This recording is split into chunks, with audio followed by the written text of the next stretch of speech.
Hi, Rebecca from the Ship Shape Shop here. Hope you're having a great day. I have had a blissful work from home day, so I've been getting stuff done this morning. I've filmed a video, which I'll be releasing tomorrow. It's all about wardrobe stuff. I've written a new blog post about a client case study because I'm trying to crank through a few more of those so you can learn more about the kind of people that I work with and what their journey around decluttering and getting organised is, because it's different for everyone. But while I was writing that blog post, I started to write, in fact I did write, that this particular client is not a hoarder.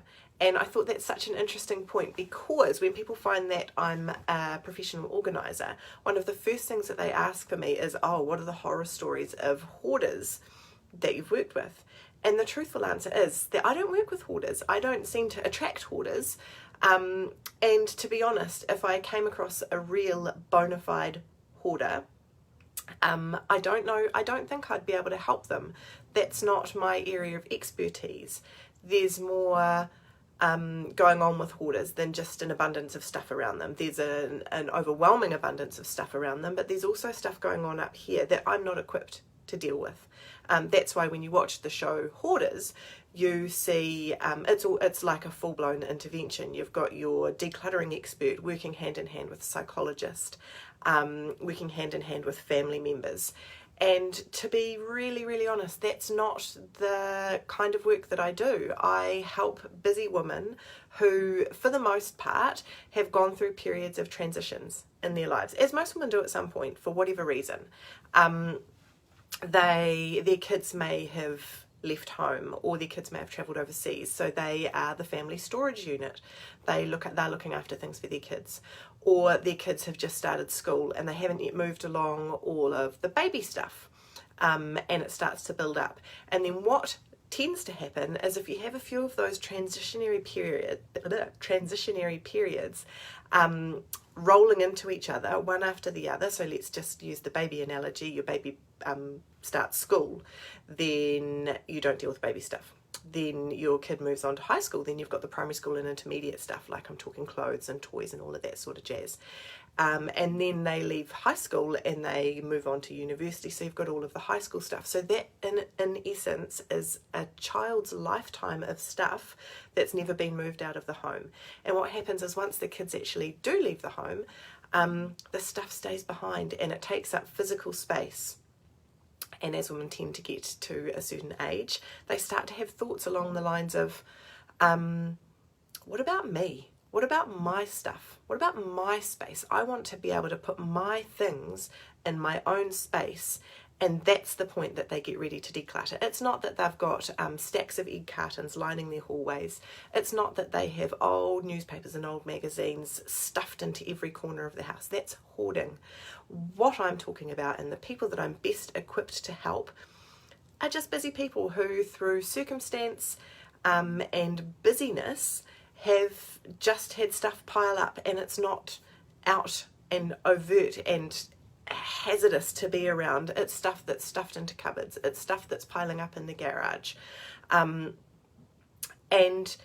that stuff doesn't build up overnight. So it's not like people say, I'm going to go and declutter the garage this weekend. But that garage didn't get cluttered in one weekend, so it's going to take you longer than a weekend to get rid of it. So anyway, all of these musings are in the blog post that I'm about to publish later this afternoon, which I hope you'll go and read. It will be up on the website, and you'll probably see a link if you follow my page. But it really just got me thinking. So if you are a person, I'm speaking directly to you now, if you're a person that wants help with decluttering or with organising, but you think, oh no, I can't get help for that because I'm not a hoarder, or you use the word hoarding, I'm a hoarder, in a joking kind of way, then know that this service, my service, I am here to help you. You are the kind of person that would benefit hugely from my help, because what in essence happens when we work together is we get a kickstart on your project. We work together and you get some steam under you, and what will usually happen is, especially if we work together for a couple of sessions, you'll start working in between times. You'll start to feel confident and you'll start to build that decluttering muscle, and you'll feel more willing and more able to move some stuff out, move it into piles while I'm not there, so that next time we start, we're just that little bit ahead. I'm just trying to think of it's like leapfrogging. That's the thing I'm looking for. It's like playing a game of leapfrog. I'm there with you and we work hand in hand, and then you take a bound ahead and you're that much further into your decluttering journey once we've done a session together, and then I come back and we do another session and you've bounded ahead again. And the little bits that you can do in between times are all moving the needle on that clutter. That's actually the name of my blog post, Shift the Needle on the Clutter. So just to sum up, I got a little bit carried away in my analogy there, but just to sum up, if you are simply a person who has a lot of stuff but you don't identify as a hoarder, just know that my service from the Ship Shape Shop by Rebecca Holmes is a service to help busy, normal people. You are normal. Clutter is normal. And one final thought on that is, if you think that I'm going to come in and be like, oh, you can't have this and you can't have that and all bossy britches, that's not the kind of organiser that I am. So I do my job, I work with you, it's very much a partnership, a collaboration. I do my job with you without judgment and without bullying and without pressuring you to let go of things that actually you really do just want to keep. So you will get to know as we work together that that's not my style at all, and I'll probably tell you a few stories about the collections that I have in my home, because I like stuff, I like to have things around.